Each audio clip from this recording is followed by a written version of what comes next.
Good evening, everyone, and welcome to this evening's In Conversation from the London Ballet Circle. Our guest this evening is the multi-talented, hugely popular Valentino Zucchetti. Valentino is a first soloist with the Royal Ballet and a choreographer for both stage and film. Tonight, with Graham Watts in the interviewer's chair, we will get to know more about Valentino and his work and juggling the many sides of his busy life. I would also like to say a special thank you to Graham for being here tonight. He's always very generous with his time, but Graham, as you probably know, is the chair of the dance division of the Critics Circle, and today they held the awards. And I know Graham has been up to his ears running around and sorting everything out and pulling off a very successful afternoon. So Graham, thank you so much for coming tonight. We really appreciate it. So welcome to both of you. If you would like to ask Valentino a question, please type it into the chat box, which you'll find at the bottom of your screen. And if you would give your first name as well, please. And so now I would like to hand over to Graham Watts and this evening's guest, Valentino Zucchetti. Hello, Graham. Thank you for having me. Hi, Valentino. Thank you so much, Susan, for that very generous introduction. And yes, I have to start with a bit of an apology because usually I do a lot of homework before these interviews and I have a schedule of questions that I'm going to ask. But I have to say, because I've been doing the dance awards and they only finished a couple of hours ago, I haven't done that. But the reason why I'm quite confident about not doing it is because I know Valentino quite well. So I think I know exactly what to talk to him about. And actually, I'm going to start off by talking about choreography because Valentino, I'm sure some of you will already know this, one of his very, very early pieces, Scherzo, was nominated for the best classical choreography back, I think, in 2020. And then the piece that he made that kind of built on that, Anemoi, actually won that award in 2021 against a field of, fantastic choreographers, of the likes of Chris Wheeldon and Ratmansky and people like that. So I was going to start off, Valentino, by saying, what did that actually mean to you? Like so early in your choreographic career, really, to be recognized by the critics for that amazing work. I mean, how was that for you? Was that, I'm sure it was a good thing, but did it open any doors for you? Yeah, I mean, it was a fantastic feeling. I genuinely didn't expect it. I really didn't. In fact, famously, I'm actually on top of kindly winning the National Dance Awards. Scherzo actually won the South Bank Dance Award. Of course, and yeah. It was so unexpected for me that I was going to win that I just accidentally drank a little bit too much at lunch. And by the time I got on stage on national TV on Sky, I was quite tipsy and I was very surprised. I mean, it was a wonderful experience. I think it was a very the pandemic was a particular time that allowed sort of like brewing under sort of like I call them brewing choreographers. Like, I mean, I appreciate that you call it like an early work, but actually I've been choreographing for quite some time on a smaller scale. This was the first time I was able to choreograph on the main company, which actually started off as a World Ballet Day on the Clore studio. So again, it was an accident that kept building on an accident, and it just kept snowballing essentially.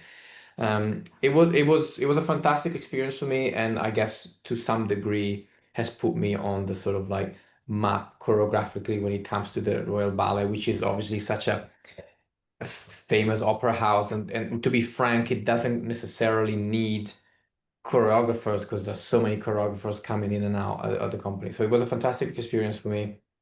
And yeah, surprisingly, it opened doors, but yeah, it didn't. I mean, I don't think it's anyone's fault. I think it's the field that I'm passionate about. That it's quite a niche, when you look at like classical ballet and new classical pieces, you're now restricting the field to a quite small bunch. And I actually found it quite difficult to like outreach a lot for many reasons. So it has opened doors for sure, and it was a fantastic piece. And actually, it was done again last season, which was great. And it's actually the pas de deux is going to be done in 2.5 weeks in Korea as part of the Royal Ballet touring repertoire. So I think I can safely say it has entered the Royal Ballet repertoire in a quite nice way. Because I Yeah, mean, and that's sorry, go on. I didn't mean to interrupt you. usually like I judge the success of a piece based on like the desire of being repeated. Because like I haven't had many pieces that have been repeated actually. So an Anemoi is one of them. Obviously, I think it's because it's done in the Royal Ballet, but yeah. Yeah, no, I was going to say that an awful lot of smaller works, one-act works that have been made over the last, say, 20 years, they never appear again. You know, that was it. One time, that's it. So it's wonderful to know that your piece is going to stay in the rep and it's still being performed. I mean, just to put things into context and to kind of build on what you said about, you know, the work. I mean, you won the Ursula Morton award when you were at the choreographic award when you were at the school. So the Yeah. talent goes all the way back, you know, by 20 years or so. And of course, you were making things for New English Ballet Theatre. I know you made some work for them. I guess I'm talking about main stage stuff for the Royal Ballet. And I suppose it's a bit of a surprise, having been so successful with Anemoi, and also you're making work in a classical idiom that not a lot of people are actually making. It's a bit of a surprise to me that they haven't come back to you to ask you to do more. If I want you, if I the honest truth is that at the moment, there are I would say there are three different factors here. One, it's probably economic. So obviously, a lot of theaters tend to be quite safe, and when it comes to getting a new, if they were to invest in a new classical piece, they will most likely get it from a very renowned choreographer. So you will find David Dawson. It's literally five. There is Radmansky, Christopher Wheeldon, David Dawson, Cathy Maston, and I would say like Jessica Lange is coming up, or these kind of people. But essentially, a lot of big theaters tend to go to them for a risky new classical piece, especially if it's a one actor. Even more if it's a three actor. So there is that. There is also the fact that a lot of theaters' new pieces want to be quite exploratory. They want to do it like semi-modern. They want something new. They want something that they perceive as fresh. So that's also one. And also there is also a thing about the ballet world. Choreographic voices are very much diversifying, and there is a big push to diversify the choreographic voices, which is great. But that also means that, like, unfortunately, I have to be branded, which is something I don't particularly like, but I have to be branded as like, oh, you are a white male choreographer. Therefore, I like theaters are looking for different voices at the time. So I feel this is what the feedback has come back to me. I mean, I don't really, it's not a complaint. It's just I've been managing to work semi-regularly, actually. You know, after Anemoi, I've managed to do this small piece here, Prima, and I've done a piece for National Ballet of Spain, and I've done it for Poland, and I have done things, which I'm very grateful for. But it hasn't been as, you know, my inbox wasn't exploding after winning the award. Let's just put it that way. I mean, the last time we met was in Warsaw, where you were making a piece for the Polish National Ballet Junior company, and I managed to see that piece actually a bit later. It was a very, very good piece. I just wonder how you know, you're a dancer, full-time dancer in the Royal Ballet. How do you manage to make these connections to do a piece in Spain or to do a piece in Warsaw? I mean, for example, in both cases, that was very much, and that's kind of usually the case, it was interpersonal relationships. Because the reason why I went to Warsaw is because Dawid Szczęsniak, who is now the responsible guy, I guess I wouldn't say the director, he's responsible for the junior company in Poland, was the first soloist here in the Royal Ballet. He was a good friend of mine, and that was his first season. And he called me, he was like, "Well, I love your stuff," like, and I also work a lot with like ballet schools, and I help, like, whether it's a Royal Ballet School or Scala, or I work a lot in ballet education as well. So I tend to use my choreography to push and improve students. So that's why he literally called me. He was like, I've got this group of dancers. I really want them to push them classically, and I want them to experience a new choreographer, and that's why he thought of me. In Spain, also, a good friend of mine, Pino Alosa and Joaquin de Lutz, famous dancer Yeah, in yeah. ballet theater, they New English Ballet, sorry, University Ballet, they um I sent them my stuff. I was like, they heard about me through the Anemoi and all the awards. I sent them my stuff, and he just really liked it, and he just commissioned me to go there, and I did a piece, which is funny enough. Unfortunately, it hasn't come to London, and Kevin actually came to see that piece, and I think he also agrees. Like, I think that the piece I made in Spain is probably one of the best pieces I've made, still to this day. But it has been, it was performed in Spain, and then the director changed. So now it's sort of like it's in the archive of the National Ballet of Spain, and I've shown it around, but it hasn't been picked up. But so that's kind of Is it an abstract piece? Is it just classical dance, or is there a narrative behind it? Well, there is kind of a narrative behind it. I think it's loose. I mean, it was only like a half an hour, 35-minute piece. So I would say it's abstract, but there is a theme, and there is a story to it.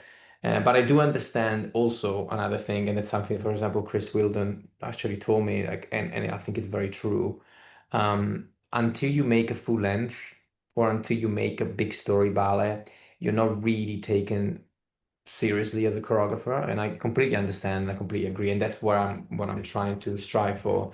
I'm in discussion here to we're still in discussion. I don't know when it's gonna happen, but I'm gonna make a story ballet here. And then I've been putting myself out there. I've got about 25 titles in my notes of potential stories that I would like to use, and composers and designers and all that. So in the restless nature. But anyway, going back to your original question, actually, of like how do I get, it's mostly interpersonal, and also like I just do what most choreographers have to do that aren't like already big names. You just have to constantly get yourself out there, Yeah. build interpersonal relationship, email, and just say, update everybody what you're doing, with your progress. And again, I have, in the past year, I have choreographed quite a bit. I've done this big project with the New English Ballet Theatre for the Handel Festival, which was the longest choreography I've done, because I've it was a collaboration between New English Ballet Theatre and the Handel Festival, and it was a two Handel cantatas that have never been performed together, and it was a mix of opera singers and dance. And as soon as people heard that, they were like, "Oh my God!" Like, every time ballet gets performed in opera, it's so secondary and it's so on the side. Whether actually we've done something slightly, I would say, quite new, in the sense that, like, the director has given me quite a big scope on what I could do, and it ended up being almost primarily ballet. Like, the first act was Apollo and Daphne by Handel, and it was a 45-minute ballet with 6 dancers and 2 singers. The second act was a 50 minutes cantata, well, The Choice of Hercules, and that was more like, I would say, a 50-minute opera with 4 singers, 6 dancers, but in the 50-minute opera there was 25-minute ballet. So it was a collaboration which actually, it would be quite unlikely in the opera world, and it has been quite well received, and I think there is talk of me doing something similar here at the Opera House. I'm at the moment, I'm finding the right project to mix the opera and the dance company, because they're very much, they don't really work together Yeah. I mean, a relatively recent phenomenon has been the role of agents in finding work for choreographers. How are you, do you have one? Yes, I mean, I have an agent. He's called Tobias Round, who's from the Round Company. He represents probably the biggest choreographers in the world, and he's been very helpful to me. At the moment, he's been very much on the advisory sides, and I think because he deals with such big names. I mean, I basically am supposed to bring him sort of the work to negotiate and things like that. So he has helped me a lot. So, again, to get the word out, helping me to how to develop projects and try to find companies that would like to take my work. But he hasn't again, because of all the things that I said earlier, that it's a I don't seem to be to be um, in the right time for the kind of choreographer that I am. So it has been a bit more difficult than I expected. But again, having said that, I've thankfully been working regularly, which is a very kind of is a privilege for a choreographer. I mean, again, if you're sort of like mid-level choreographer, that's how I would probably describe myself. Like, if you think of like, the big ones like Wayne McGregor, Christopher Wilder, Mark Mansky, all those are like big names. Um, I've managed to choreograph regularly, which is not common at all. Yeah, so Tobias is on my side, obviously, and he's helping me. But again, there is a stronger force here. So even having Tobias behind, there are some hurdles that I just have to sort of keep. Yeah, I think that advice that Chris Wheeldon gave you about you know having to do a full length ballet to sort of get to that next level. But I do think, if you don't mind me saying so, that you're pretty much in the waiting room for that next level, particularly in terms of the quality of the choreography that you make. And I think you can already describe yourself as an award-winning choreographer, because you are. Yeah, But thanks. just moving on from that, I mean, obviously one of the things that is affecting you in a way that it isn't affecting any of those other names is that you're also continuing your career at a high level as a dancer, and it must be quite difficult to juggle those two things. And I think you're juggling more than two things, aren't you? Yeah, I mean, I'm gonna probably make people anxious for how much I'm doing at the moment, but essentially I've started choreographing for quite a long time, like, sort of like gradually, and it was obviously much harder earlier because I was much busier as a dancer before. Now, like, so I'm sort of getting towards sort of like the end of my dancing career based on like my age and my body and also what I want to do.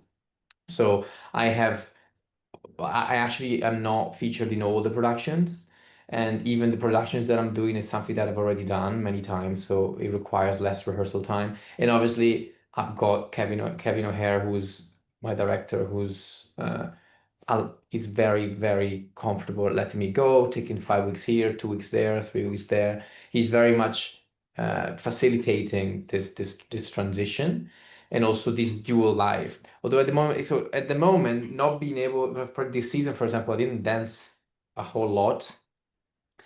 So it gave me time to go. I went to Kazakhstan. I made this like piece for four principal couples. It was a half-an-hour piece, and I have to go, which it was quite logistically difficult to do because there were four different couples from four different ballet companies. So I had to fly to Paris and to Moscow and to choreograph online, and then I met them all in Almaty and Astana. And actually, Astana Ballet is redoing this piece in about 2 weeks, 2.5 weeks. And that was only possible because Kevin just allowed me to just take 5 weeks off. And I've managed to learn on all the roles that I needed to learn before, and I came back and prepared. And so there is definitely an element of that, but also I've looking forward at what I'd like to do other than choreography. I'm also a part-time artistic producer with New English Ballet Theatre now, and I'm doing that. So I'm helping the company with anything artistic, whether it's to pick dancers, trying to find touring dates, and I'm actually going to choreograph. I guess this is the first time I get announced, but from September, the new season, the English Ballet Theatre is going to be doing a small touring Nutcracker version, which I'm going to choreograph for them. And I'm helping also to develop that, fundraise that. So there's that also aspect, which is, again, it's a little stepping stone to what I'd like to do in the future, which is more like a directing, managing position. It sounds like a stepping stone to a kind of artistic director role, really, if you're Yeah, I mean, advising. Yeah. I would love to do that. Yeah, I think everything that I'm doing and all of my just natural passions point that direction. There's a lot about being an artistic director that I think suits my personality and suits my desires of creating a season, taking the audience on a massive season-long journey, and being able to work with choreographers, and actually one thing that I love doing, which I'm not able to do to the fullest because I'm not a director, but actually what I love to do as a choreographer actually is to facilitate really talented, often underused dancers, and maybe people that have been looked up, and they've been forgotten, and suddenly like you pluck them out, and then you just like make them shine again, and it changes the course of their career. There's something so satisfying about aiding the careers of other dancers that really, like, I just love doing, because I mean the ballet world can be, it's a massive melting pot of like luck, talent, the right director, the right time, the right company for you. And I've seen a lot of just talent go to waste for a number of reasons. So whenever I'm able to facilitate, even temporarily, a talent that gets its time, it's quite satisfying. And I think as a director, in fact, I even speaking to a lot of directors, that's one of the most favorite things to do for them, is like Mm. to promote ballet, because promoting ballet dancers is one of the most satisfying things, because you can just see their eyes lit up, and they feel uplifted in their career. Yeah, I think one of the things that audiences don't necessarily appreciate is that it doesn't matter what company you're talking about, but in any company, whether it's the Royal Ballet or Paris Opera Ballet or wherever it is, there are always going to be dancers that for whatever reason don't actually fit in the way that they perhaps once did, and they're really not doing much more than treading water at that time.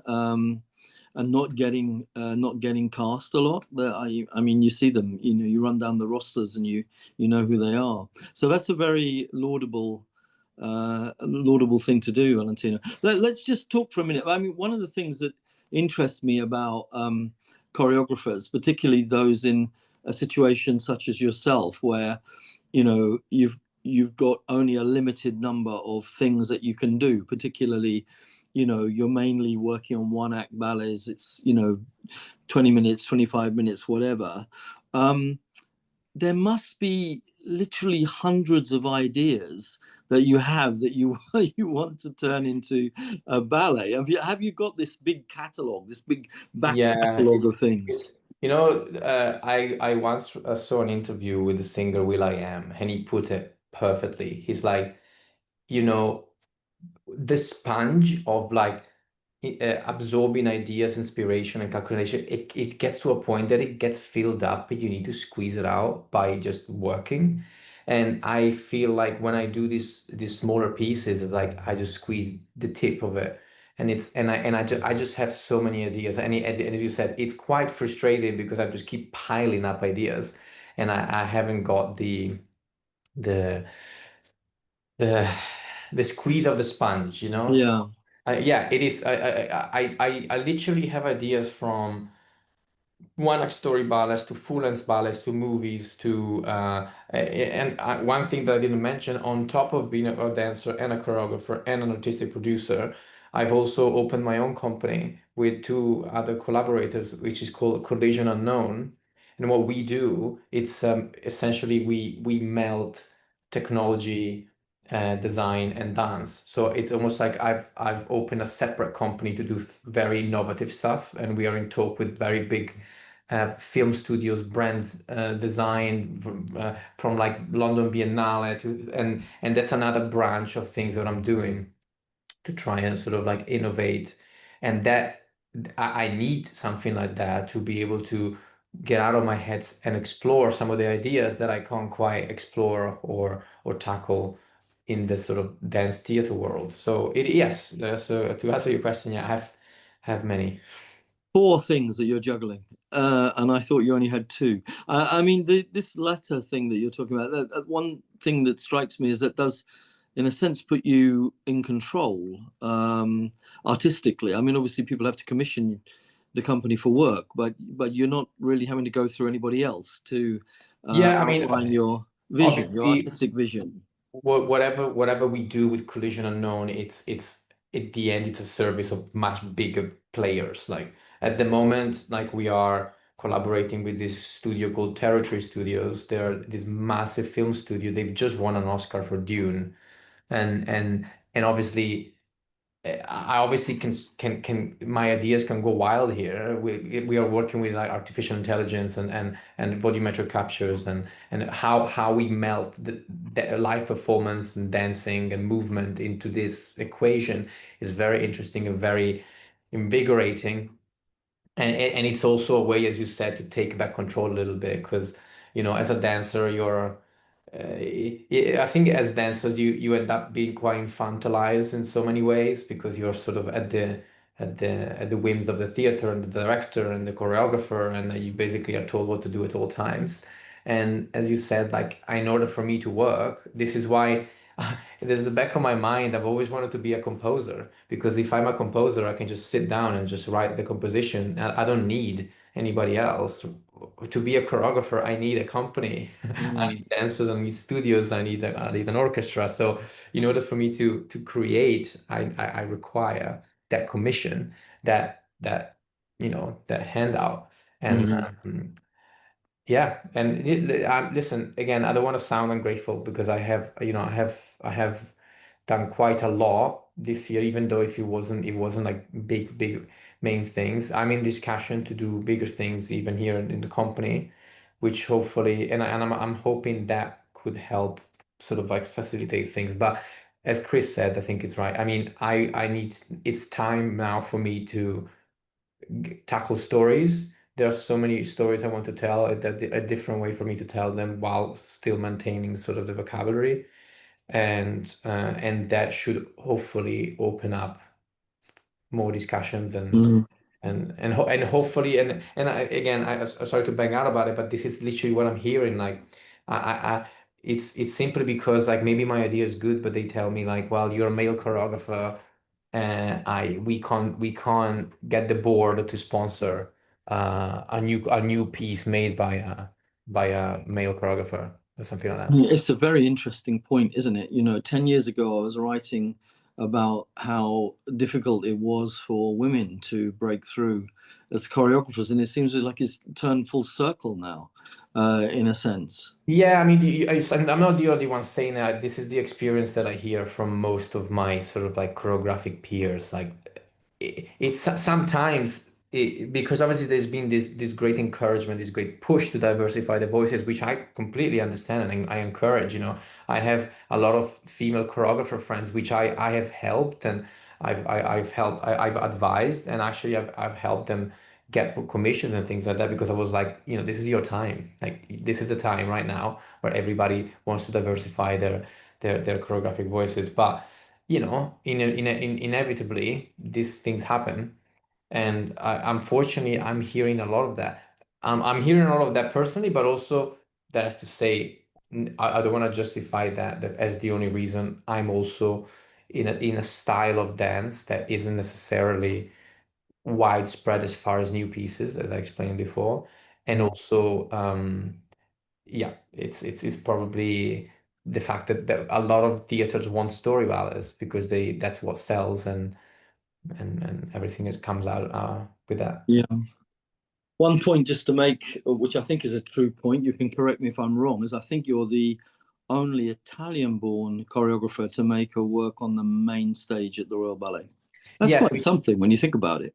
yeah. In fact, that's actually what in Italy, the papers went crazy for that. Because anything sort of Italian, it's amazing because when you go back to Italy, they don't really care about you. But if you actually achieve something abroad, they yeah. So that actually helped me to get on the map in Italy. After that, I did a piece for La Scala Ballet School and La Scala Theatre with a live orchestra, which is a big deal in Italy. And I got to work with Roberto Bolle much more.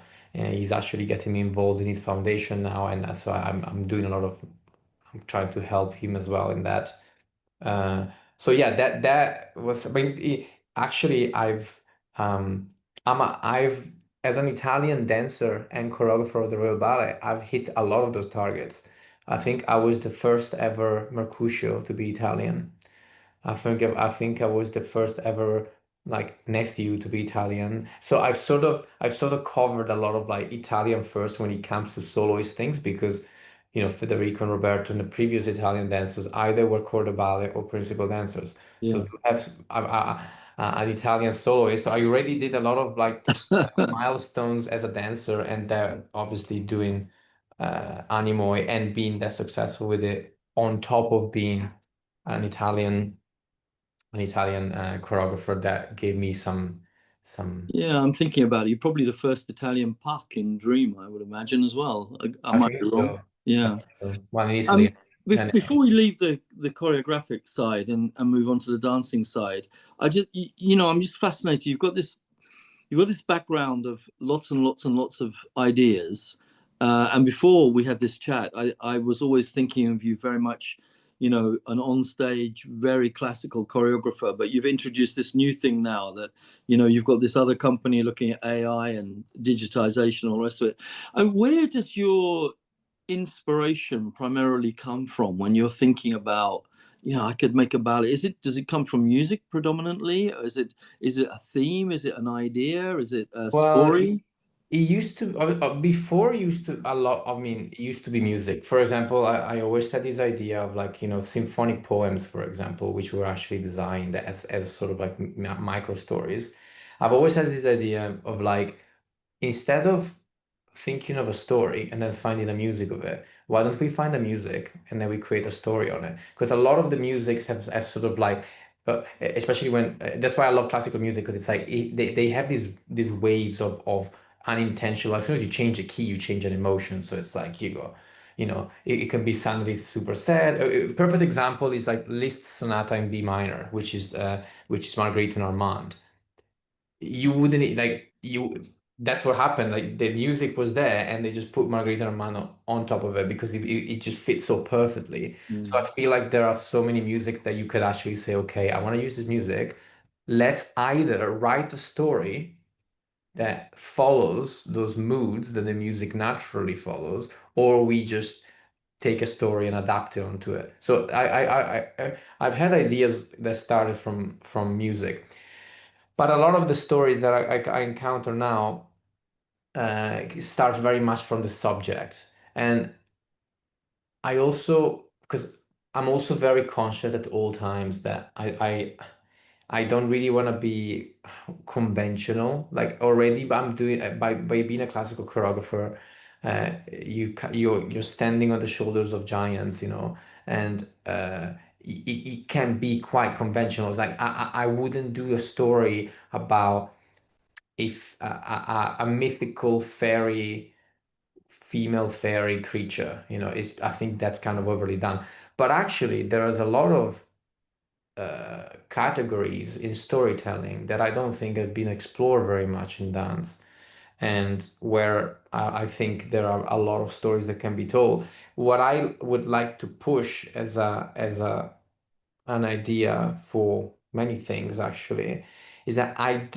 it never seemed to me that ballet stories are very much focused on the psychological development of a male character. Say something like Meyerling is something very rare. So you follow the psychological downfall of a character, of a male character who is the protagonist. If you like, I've always said like I don't see like nobody's really made like a satisfying Hamlet, for example, the ballet, or like Othello. There has been versions, but it's like that to me seems to be a realm that not many people have explored because a lot of the people I've always focused on the female, either the down like whether it's a harlot or a queen, or it's always seems to be the journey of a female character, and the male character tends to be sort of like the secondary. So that's one of the branches of ideas that I have. So if you think of so many stories, I mean, just to tell you one, for example, like I always thought like Dr. Jekyll, Mr. Hyde could be a very interesting ballet that could be made in a slightly more modern way, but it speaks about like a double personality, the duality. It's all about psychology, which I'm also very interested in. So that could be something. I'm sure it's been done, but not in such a way that is stayed around. Yeah. When I was younger, I really was. I really was inspired and taken aback by Le Jeune Homme à la Mort, because I was like, it's short, but it's powerful. And it was about like a male character, which obviously I related to. And then it doesn't come very often. Like, you can probably say Spartacus or, Marling. I would argue that Onegin, the ballet, the way it's been structured, is slightly different from the book. And it's you're not really exploring his state of mind and why he's the way he is. You're very much exploring the love story, well, the love story that never came to be, of the Tatiana and her development. So there is an untouched or not very much explored thing there. And there is, for example, just to give you another example, I can give you a million, but it's like dystopian stories haven't really been touched in ballet. And I feel like that's a whole subject, a whole um, field of storytelling that could be potentially explored, and there is that. It's funny, this is going off at a tangent a bit, but when you talk about that kind of ballet, the person who immediately springs to mind is Liam, because he made Sweet Violets, he made Frankenstein. Actually, Jekyll and Hyde could easily have been another Liam Scarlett ballet. I don't think there is a Jekyll and Hyde ballet. I stand to be corrected. There probably is one in Pittsburgh or somewhere. I don't know. Yeah. But I have no idea about that. But that's all very fascinating, and I suppose we all have to hope that some of these ideas get sprung free, and you're able to do them here in London, preferably, but somewhere to Yeah, get no, them of out. course, of course, and then I'm not sure if the reason why it hasn't really sprung as quick as was expected, because I'm still a dancer. Because being a dancer at the moment is not really stopping me from going to choreograph, or at least it wouldn't stop anybody from asking me. But for whatever reason, um, I'll get there.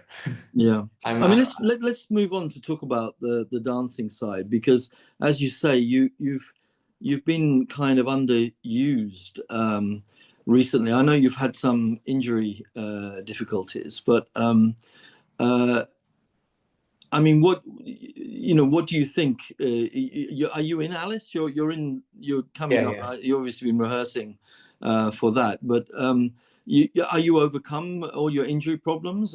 No, yeah, at the moment, my body's been sort of holding on this season. I think partially because a lot of the roles that I've done were not particularly dancing. If you think of like, in Alice, I was doing the March Hare and the Tartar Dash, or I did the sister in the ugly sister in Cinderella, and then I did Mercutio, which was obviously a dancing one. I did Tybalt, but I haven't been involved in like a very, very dancey roles. I think the company is very full of incredibly talented male dancers, young male dancers that need to dance the roles that I've danced before. I am actually, by age, this is where like I mean, maybe like some of you might find it like silly, but by age, I'm actually the third oldest male dancer in the company. Wow, I'm actually surprised by that. So, like, obviously, if you take like Bennett Garside and Tom Whitehead, which are character artists, Yeah, yeah, actually and dancing, Gary, of course. yeah. If you actually think of dancers that are still fully dancing, it's Ryoichi, there's Steven, and there's me. So I am getting to a point where my body, also I've had quite a few injuries, and I think I'm redoing a lot of the same roles, and I'm still enjoying it. I mean, obviously, I also, you know, this season I have had 2 debuts, whether it's the Stepsister and Tybalt, which are slightly more, I don't know, acting in character roles, which they are, you know, they're fun and they. If I may say so, I saw your Tybalt, and I thought you were absolutely brilliant in that role. It I was think you've been to see my first one, which actually was unfair. it was you were Tybalt to a T, so that was good. So I suppose the message from that really is, as long as you're enjoying your dancing and as long as you're injury free and your body's behaving and you've got some new things to dance, you'll carry on. It's not like you know, choreography is going to take over from the dancing anytime soon. Well, let's say I've I mean, I could dance for a bit longer. I could probably dance for another 3-4 years if I wanted to.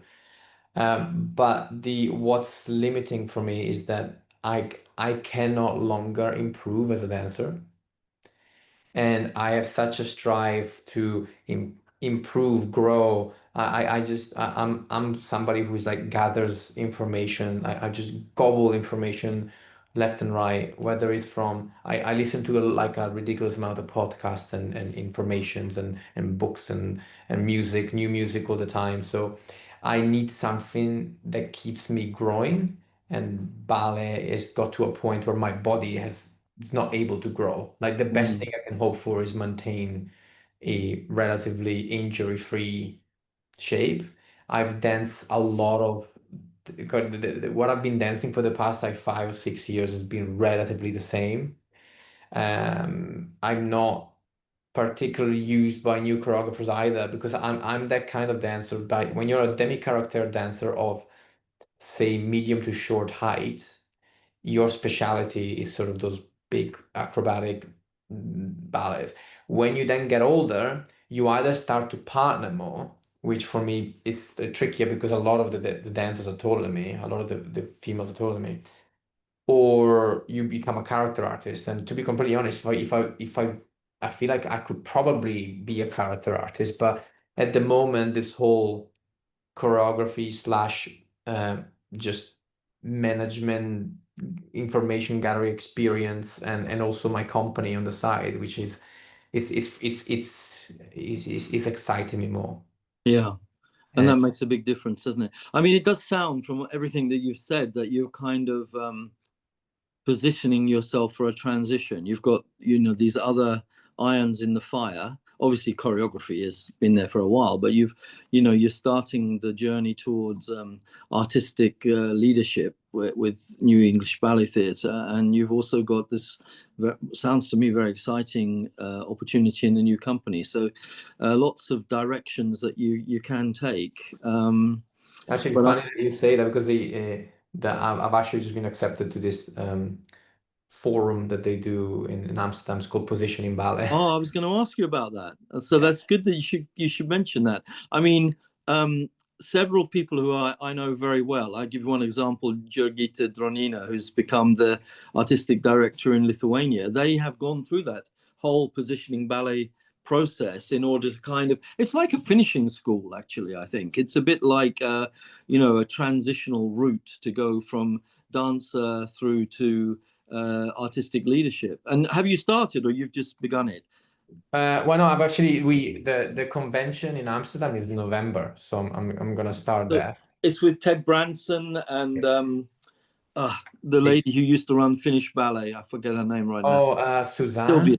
Suzanne. Yeah. Yeah, so Oh, I think that would be an opportunity, because I've been doing a lot of background work in terms of like prepping myself for sort of a leadership position, but that would be the first time that I will sort of be openly, I will be there openly as that. So I will probably start entering sort of like the sphere. It's again, it's something gradual, but that's, I think, where I'm naturally gravitating towards. well, that sounds great. I mean, I have to say, everybody I've spoken to who's been involved in it, they speak very highly of the whole process, and mostly the ones I know anyway, it has led to some success. You know, they've got positions in companies and so on.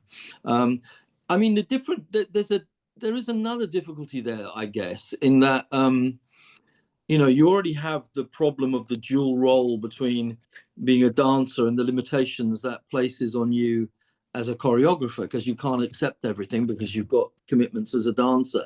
And of course, directors have the same problem. I know many directors who are choreographers, but actually becoming a director means there's a limitation on what they can do as a choreographer, particularly within their own companies. So you're kind of jumping from what's the analogy, from the hot place to the fire. I can't think of the right analogy right now, but you know what I mean.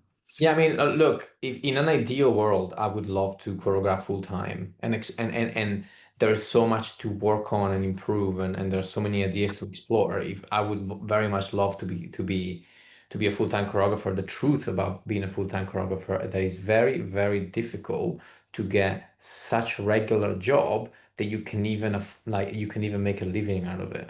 Mm. I think a lot of people focus on the big names, which are fortunate enough to have regular work in simultaneously many other companies. But if you actually follow like one choreographer's life and see like from January to December, like when are they creating and when are they off and when are they earning, when are they not earning, it's not easy to be a Yeah. full-time. So and that's what I'm striving to do. That's what I'm trying to do. But also, it seems to have been much slower than I expected, especially after that success here in the company.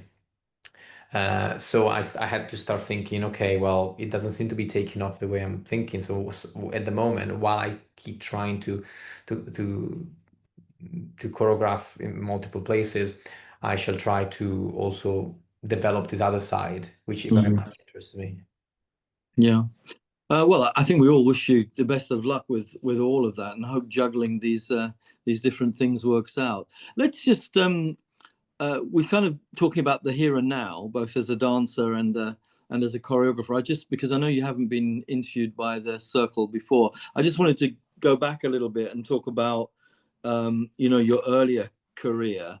I mean, I heard a story. I don't know if it's true that you were attracted to dance because you saw Misha Baryshnikov on the TV. Is that right? Yeah, I mean, I started ballet very, very young. I was 4, but actually I wanted to start at 3 years old because I just saw the iconic film with Cynthia Harvey and Baryshnikov. It was on the Italian TV. And I just remember I was like, I want to be a ballet dancer. There was no question. Nobody in my family did it. They don't even know what ballet was. And I always say, I think it was a calling. I'm not a particularly religious person, but it's like I will compare it to somebody that has a calling to become a priest in a priesthood, because it was so subconscious. I was too young to have to decide something like that. It has to be innate. So I've always wanted to do it, and my parents have been ridiculously supportive, and they've always sort of like, they saw me completely inspired and gone for it. And that's actually every jump that I made in my training and in my career was always initiated by me and facilitated by my parents. So when I was 11, I started ballet at 4. When I was 11, I was like, yeah, I have to go to La Scala Ballet School because it was the best ballet school in Italy. So I got an audition, I got in there. And at 16, I was like, this doesn't work for me. I need to go to London. London is the best ballet school. And I went, and my parents sort of went like, I have no idea what's going on, but you seem to know what's happening. So here.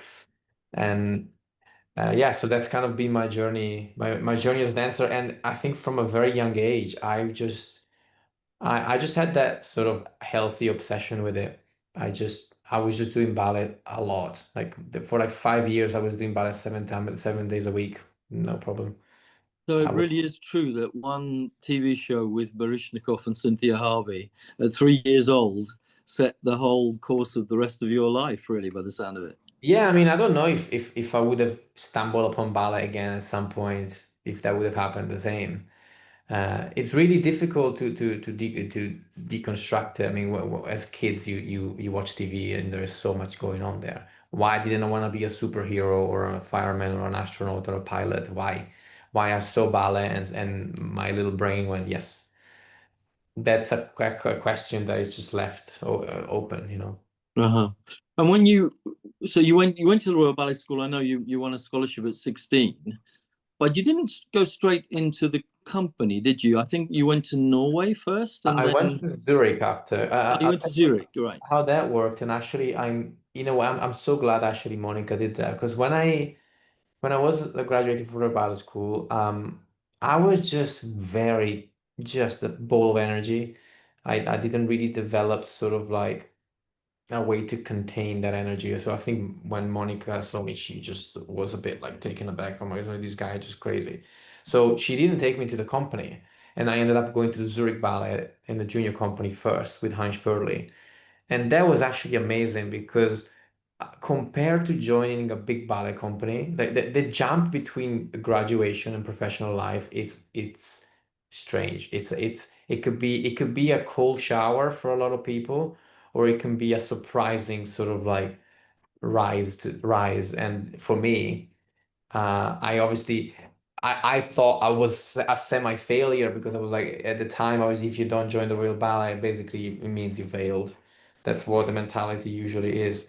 And I'm so glad that I didn't join it straight away, because in Zurich I've managed to dance so much, and I improved in ways and in a time that I would have never been able to do here at the time. And at the time, I would have had to just wait my turn, do little corps de ballet, spend most of my time in the dressing room. In Zurich, I was working like a maniac. Like my first ever ballet in Zurich was a brand new creation. It was Peer Gynt by the director, and I was straight away being thrown in the creation of a full-length ballet. And then in that same season, Killian came to do his Bella Figura. I've worked for 2 weeks with William Forsythe on his Artifact. Nacho Duato came and he did his Arcangel. I've worked with him, like my first season in Zurich was insane. So instead of having that dip that a lot of students tend to have after graduation, which is inevitable in some way, because you're not gonna if you're not gonna be doing principal roles when you join the company. I actually didn't. It just took off. And in the meantime, at the back of my mind though, I always knew that I belonged in the Royal Ballet. Because I knew the company very well, and I was like, I can see myself there. But I was never angry at Monica for not taking me, because I understood why she didn't. And I was actually every 3 or 4 months I would make a DVD with all the roles that I've done so far, and I used to do quite a few, and send it to Monica and say like, by the way, this is my progress. I I I still want to come. And actually, after 2 years, Monica and Janetta Lawrence, they turned around, they were like, you know what, like you've improved so much. We absolutely would love to have you. But it was 2008, and that's when like the financial establishment just crumbled, and they were in low key, they were like, we don't really have money for you. But she was like, next season, if whenever a contract is available, I'll give it to you. But I didn't really believe her. So after 2 years in Zurich, I was promoted to soloist, but then I decided to leave anyway, because the director was very special. If anybody has worked with Heinz Perley, he was a very tough director. So I just took this 1 year. I went to Oslo for 1 year, but actually I started in Oslo in August. And the 1st of December, Janetta Lawrence messaged me and was like, we want to offer you a contract for next season. So I went to Oslo. I was doing well. I did my first principal role in Oslo. I did Nutcracker Prince, and I started to do sort of like a lot of the company. And that's actually in Oslo where I got to know Paul Lightfoot and Sol Leon, because they came, and John Neumeier did his Street Camden Desire. No, Nacho Duato came again with another piece. So I've opened. It was very constructive and useful for me to have 3 years away, because when I came back in, I had a much more experience than my peers that stayed in, and I Yeah. sort of. So in 3 seasons, you worked with half a dozen, top choreographers that,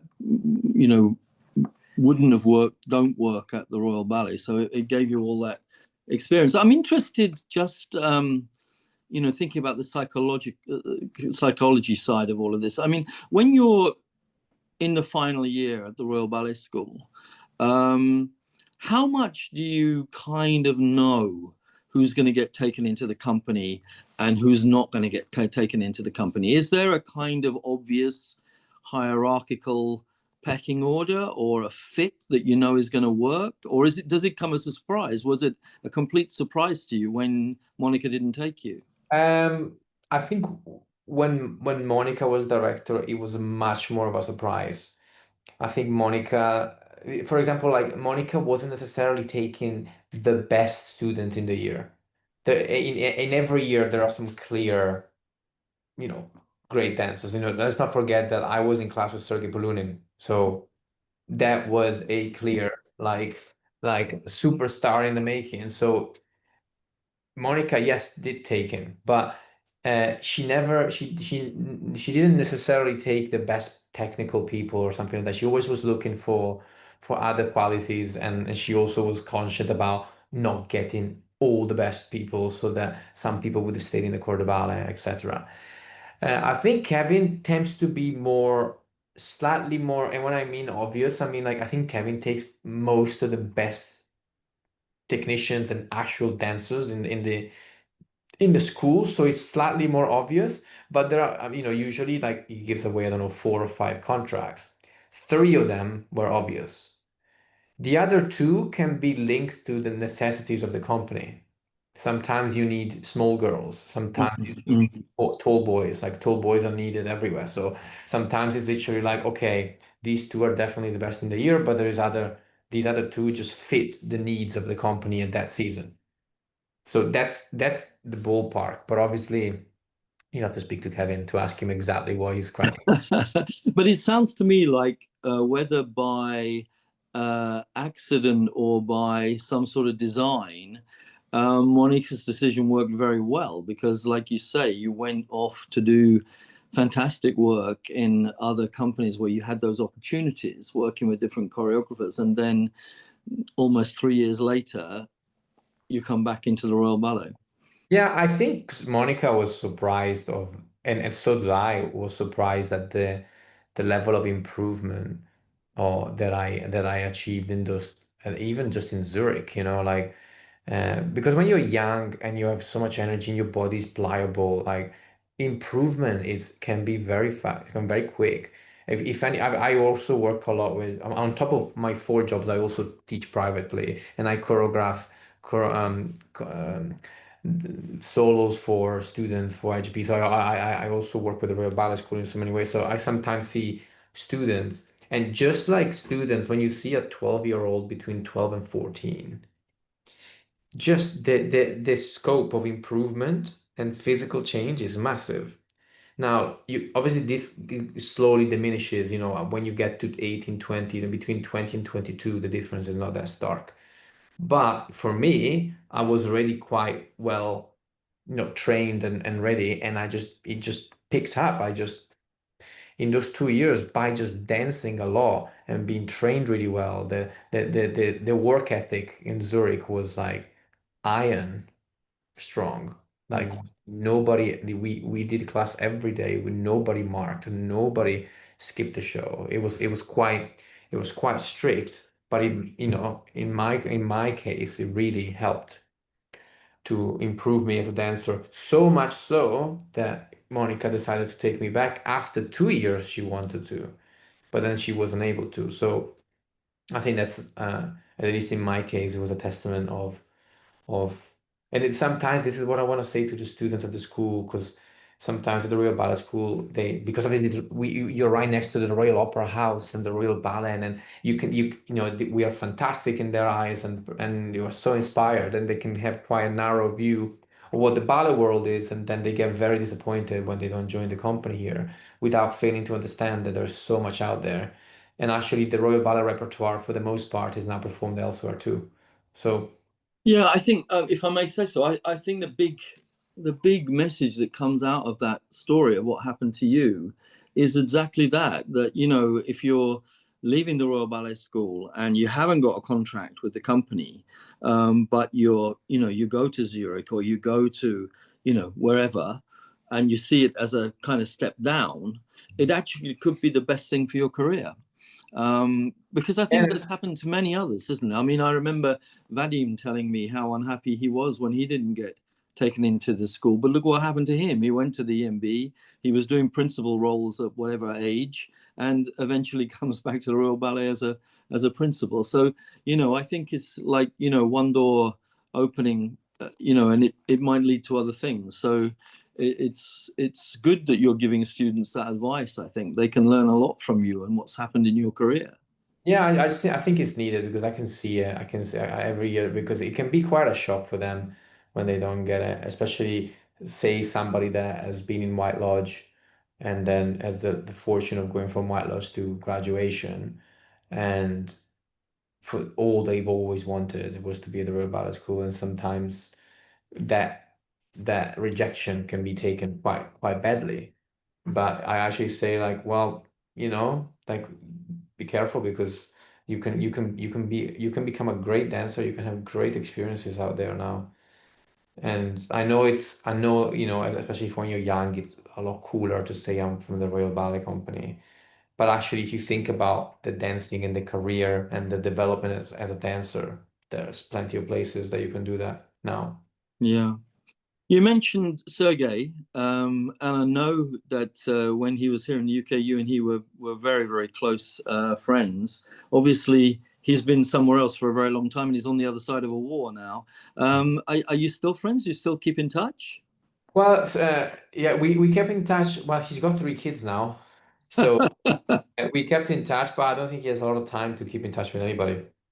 Uh, yeah, I mean, if I Sergey's very much someone that like he makes you feel so important when you're with him because he's so present. So he's one of those like when you're with him, he's on you 100%. But as soon as he's away, he's on somebody else 100%. So we are obviously we're friends, and I even though I don't particularly condone a lot of the things that he's doing, I still like this is a thing about media and actually just real world. Like the truth is that he's such a nice guy, he's such a nice person, but his ideas and his opinion don't make him less of a nice person, essentially. So sometimes I have to separate what he believes in, what he's going through in his life and in his mind to what he actually is as a person. So he's an absolute great guy, absolute great guy. And nobody, I'm pretty sure nobody that have met him will tell you that he's never been rude. He's just the nicest guy. And I mean, I miss having, you know, I mean, I was living and I was in class with one of the best dancers of his generation. And to be completely honest, there hasn't been one since. And I think for people that are older than me, I'm pretty sure you must agree. Like when you understand the phases of generational in ballet, like you understand that some dancers, some figures don't come back for 20 years, sometimes 30 years. And someone like of that level of um, magnetism and raw talent and just showmanship, and it's very difficult to find. So I miss Sergey as a friend, but I also miss the figure of someone like Sergey that has that level of talent, personality, magnetism, and I think it's needed. But I also feel like it's difficult in this generation because a lot of a lot of dancers tend to be quite paralyzed by opinions and fear of getting cancelled, or just obsession about social media and people's attention and things like that. So it's strange. I think that there's been talk already around. It's like, where is the next big, you know, personality in ballet? And at the moment, this seems like a Yeah. bit of a pause. It's a very important point because there's a lot of as you say, there's a lot of really excellent young dancers, and many of them in the Royal Ballet. But having that kind of charisma, that personality that goes with it, that's something, that's a kind of star quality that It doesn't just come with ability, does it? I mean, I'm going to wrap this up in a minute because we're going to go to questions. But I was thinking today that one of the last time, maybe not the last time, but one of the last times I saw Sergei dance in this country was in Rasputin with Johann Coburg, of course, who is another dancer I know you've worked with very extensively. And today, to just bring it back round to the National Dance Awards, Johann was at the Barbican for the Dance Awards because he was nominated for the outstanding classical performance for La Strada, you know. And Johann is, I don't know what age Johann is, I've looked it up, but he's got to be over 50. And he's still able to dance, you know. He's not Johann of, 30 years ago, but he's still dancing, and it's quite an amazing thing, really. Yeah, I mean, I say to Johan, I always say, I actually met him last week myself. To Johan, I say, like, because Johan started very late ballet. And I was like, you know what? I was like, you have 10 years on all of us because you started later. That's why you can go on for longer. I was like, Yeah, I that's started when I probably was true. 4. He started when he was like 14 or 15. So, so that's why he can still dance in his 50, I think. Yeah. Well, look, Valentino, it's been such a pleasure chatting to you. I feel like we've been talking around the fire at home. You kind of forget that there's 90 people listening Yeah, to this is us. the thing about Zoom. I think like if we were in a room with 90 people, it would have been maybe my tone would have been slightly more formal, but I think it's fine. Well, you were very, it was great talking to you, and thank you for being so candid with us. Okay, now I'm going to look at the questions on the chat. Okay, I think I'm not really allowed to say who the questions come from. But the first question, this was something to do with GDP or whatever. Which choreographers, current and historical, inspire you? I mean, I guess okay. I've always been a huge fan of sort of like Jiri Killian, and and there has been choreographers which have been inspired for different reasons. Like I obviously was inspired because again, what that's another thing. I was in class with Sergey, and then I turned around. It was Liam Scarlett. So I was literally always surrounded by literally one of the best dancers of our generation and one of the most promising choreographers of our generation, and I was kind of in between, and I was neither Sergei's level of dancing or at the time like Liam's level of choreography. So I think it was nice. It was really nice for me to see Liam's develop as a choreographer simultaneously. We were literally like friends, and to see someone with that raw talent for choreography, and there's a lot about his approach and his use of the music and his ethos that I liked. Um, um, yeah, I mean there's so many for many reasons I would guess, but like there's obviously like Balanchine or the big ones, you have to I have to acknowledge just the the innovation and in a time where like it was I think people don't appreciate how scary it is to make something out of nothing, and this is why when you're a choreographer you basically have to go from nothing to make something, and that something is judged and discussed and things like that. So when you're in a time where like I don't know, when Balanchine went to America, it was like bare land. And he just had to build the scaffolding of an entire ballet tradition over there. So, or for example, I admire John Cranko. I mean, this guy just obviously talented as a choreographer, but he's managed to literally build one of the most successful ballet companies in the world in 8 years. It went from a regional tiny German company to like world class, and created and this is something that I appreciate that I said before. There is something about pieces that are timeless that for me have like such value. I mean, Frederick Ashton Le Patineur was made in like the 30s and is still here and is still amazing.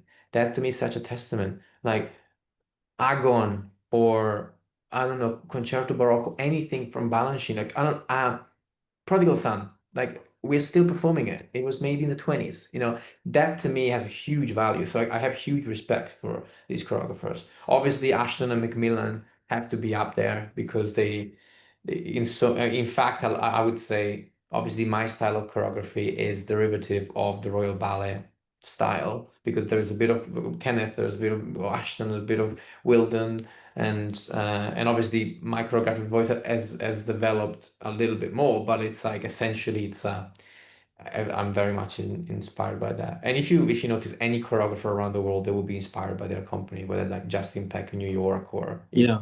in New York or Boris Hafman, another choreographer which I admire because he's developed in complete isolation and he's created a style that, for considering that he was born and raised in Russia, completely innovative, considering Russia contemporary dance is very slim and not very looked up to. So that's another choreographer that I admire for many different reasons. Yeah, you mentioned Liam.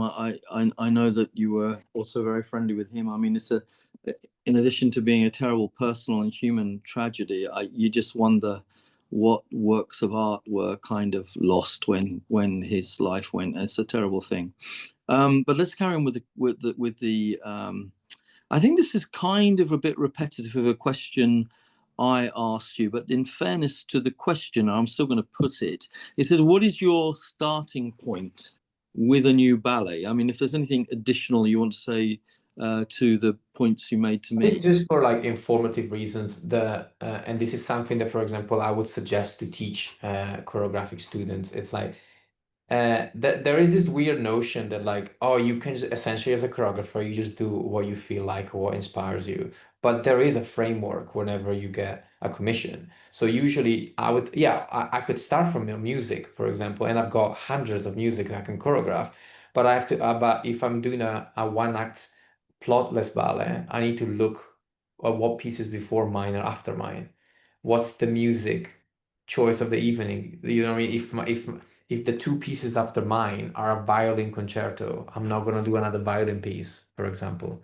That's where I'm saying framework is important. If I don't know if it's my piece, Macmillan, The Invitation, and like Marguerite and Armand, which are sort of like two very contrasting but kind of intense sad stories. Am I going to be the curtain opener? That changes completely the type of music I'm going to have, the type of ballet I'm going to make. So that has often a lot to do with it because I can come in and they can say, or for example, they say, oh, it's the centenary of, for example, next year, I think is the 300 years of Vivaldi. They're like, okay, can you make a Vivaldi piece? And I'm like, okay, great. But it's like, what Vivaldi piece of music? How long, depending on other factors. So usually it's music, and obviously whenever it's a story, then it would start from the subject. And I haven't made that many stories. The one I'm discussing at the moment it started off with me proposing multiple stories to and then see which one fits the commissioner essentially. Okay, here's a very good question. I like this question a lot. And the questioner says, regarding film, I know you've done a number of short, beautiful, and touching films of dance with Alice Pennefather's company. Following those links, I noticed on your website that you were involved in the movie The White Crow, which, of course, everybody knows is a story of Nuriev's defection, directed by Ray Fiennes. Can you say how that came about, what your job was, and how the experience was for you? I'm guessing there could be a Sergei link there. Yeah. I mean, basically, Gabriel Tana, who was the producer for The White Crow, was also the producer for Dancer, the movie of Sergei, and basically, she's very well connected in the movie industry. She won an Oscar as a producer, and she makes a lot of. She works with Ray Fiennes a lot, so she makes a lot. She produces a lot of film for him, and when she met me in Dancer, I think she was impressed by sort of my knowledge of dance. So when she started creating the White Crow, which what a lot of people don't know is that Ray Fiennes used to come at the Opera House very regularly in the morning to take ballet class while he was producing them, while he was directing that movie. I think he wanted to really embed himself with ballet. So my role in The White Crow specifically was I was finding them dancers, I was finding them ballet teachers that would like teach the dancers. The choreography wasn't mine because I actually couldn't have gone. I think Johan Koberg choreographed a lot of that. Yeah. But unfortunately, most of that choreography has been axed by the editors because I think the movie was too long. But I was also involved in another film called Birds of Paradise on Amazon Prime, and there I was the casting director for the dancers, and I've casted all the dancers, but this was sort of like secondary roles. I mean, with my other company, Collision Unknown, I'm actually getting more into the weeds of this because there are so many dance films out there and they're so poorly filmed, and there's so much work to do there, so much work to do. And I feel like there is a figure when it comes to these movies, which is usually the movement director, that should really work closely with the director to whenever there is dance scenes and how they get filmed and what they prioritize. And unfortunately, there is a clash between the movie industry and the dance industry and what constitutes like a good shot or I mean, give you an example which is like a mega. I mean, the Nutcracker and the Four Realms, which was the mega Nutcracker movie that was made by Disney, where Liam Scarlett choreographed for. It was made on Pinewood Studios with ginormous sets, and Sergey and Misty Copeland actually were danced in it.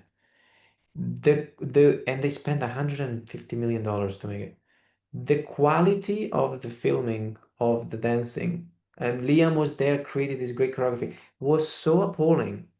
It was disheartening, because they don't have that figure. So what I'm trying to do when I'm gonna start hopefully working more in the movie industry is to try to make them understand that there are so many better ways to film dance, and which would enhance not only the dance but actually the quality of the dance in the movie. Mhm.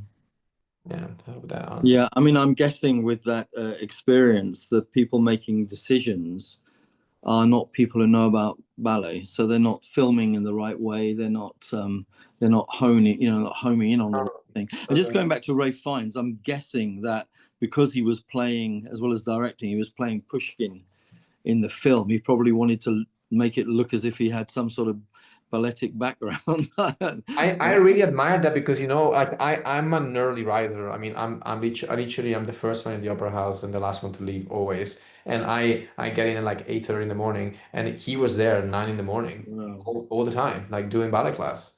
And Well, sorry, we've got if anybody a sorry, couple more questions. Well, one more question, which is another fascinating question, actually. The questioner says, if you could choreograph some iconic science fiction, and he gives the example of Star Wars, into a ballet, what character would you like to play? Now, that's a really off-the-wall question. Well, actually, I've always been drawn to villains because I'll tell Him you out. what, I'll tell you what, villains are actually much cooler characters, and usually in a real world scenario they would win, but because the good guy has to win, the story, like, somehow, because the message needs to come across as like a positive message, the good guy always wins. But actually I've always been drawn to villain, and so I would like to do Darth Vader probably. But like, yeah, in general, like I'm slightly more drawn to the dark side of characters. I think there is something interesting about the tormented, whether it's psychological torment or otherwise, that it's a bit more human. And so, yeah, I'll probably say something like that. Brilliant.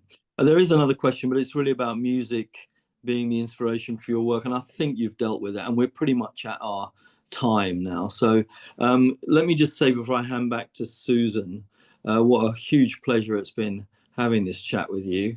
And thank you so much for being so candid and so open Thank with you, us. Graham, and thank you, the London Ballet Circle, for having me. I think there's a lot of interesting advice in there, and I'm sure the advice you're giving to young dancers and others is fantastic. And I really like the idea of you becoming a director sometime. So let's look forward to that. Susan, back to you. Thank you, Graham. That was absolutely fascinating. Thank you so much, Valentino. It's just been an absolute joy to hear the two of you chatting away like old buddies, and I'm so grateful to you for taking the time for all of us. You must be an incredible inspiration to the students you work with and to the professional dancers as well. And we all look forward to seeing what you produce next. We'll keep a bucket list for Jekyll and Hyde and so on, and look forward to seeing all those ballets that are sure to come out of your very active mind. So thank you both for a wonderful evening. It's just been absolute pleasure, and the time has just flown. I would like to also just remind everybody our next speaker will be Jamie Tapper in July, followed by Joe Powell-Main in August. And there are still places left for the visits to Elmhurst, English National Ballet School, and the classes with Shale Wagman and Melissa Hamilton. All the details are on the website. So go to www.tlbc.org.uk and sign up before it's too late. So once again, to everyone who's watching, I'm sure you've enjoyed this and got so much out of it. Thank you again, Valentino. We look forward to your very bright and exciting future, and we will be cheering from the audience all the way. Graham, thank you. I know My you've had a pleasure. busy day, and it's been Pleasure. great. Thank you, everyone. Thank you very much. Thank you, everyone. Thank you for listening. Bye-bye, Okay. everyone. Bye-bye. Good night. Good Thanks night. for joining us. Bye-bye.